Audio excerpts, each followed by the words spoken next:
This video will explain how to do the assumption dependence column for a proof.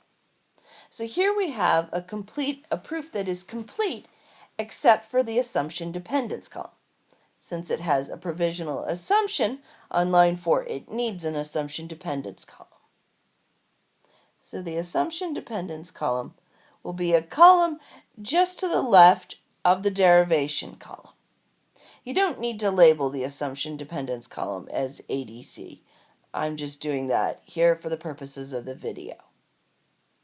So we'll just go through each line by line and figure out what it depends on. So line 1 is an assumption, so we use the assumption rule, which says that assumptions and provisional assumptions depend on themselves. So line 1 will depend on 1.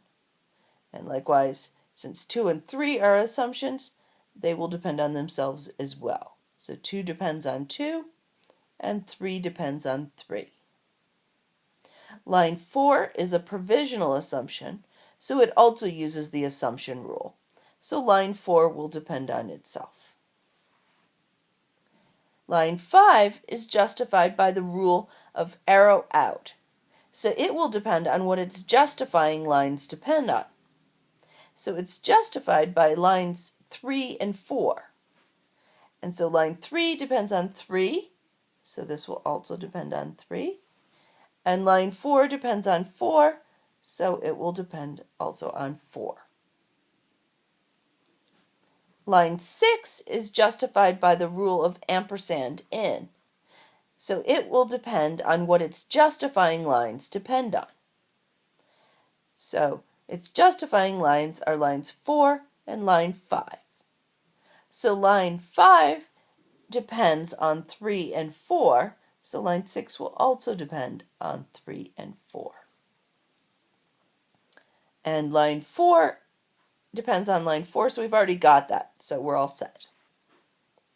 Now notice, on line 5, the justifying lines and what it depended on were the same, but that's not true on line 6.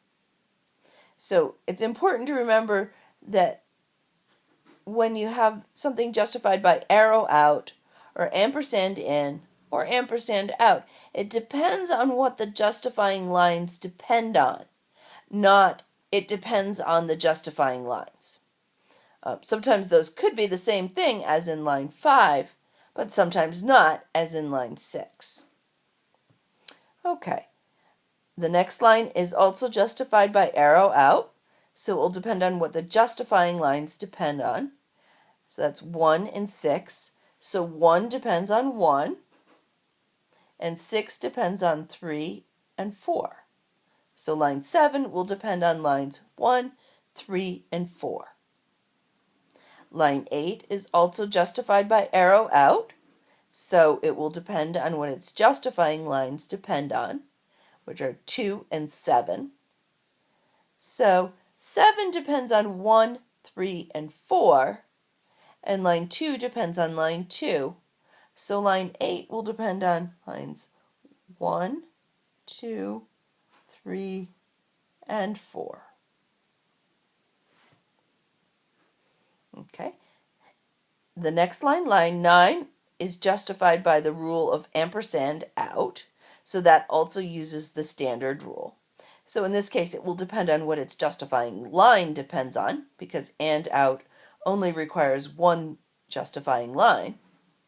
So that's line 8. So line 8 depends on 1, 2, 3, and 4. So likewise, line 9 will depend on 1, 2, 3, and 4. Okay, and then finally, we have line 10 is justified by the rule of arrow in. So we need to use the arrow in rule, which says that lines justified by the rule of arrow in depend on whatever their consequent line depends on. So in that case, that's line 9.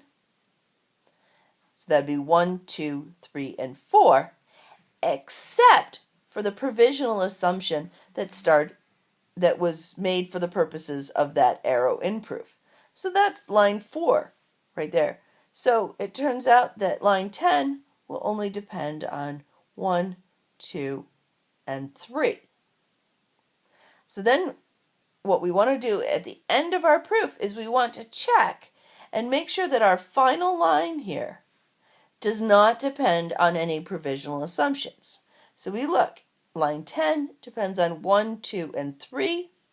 Those are all assumptions, so we're safe. We have not broken the big rule. So that's how you do the assumption dependence column.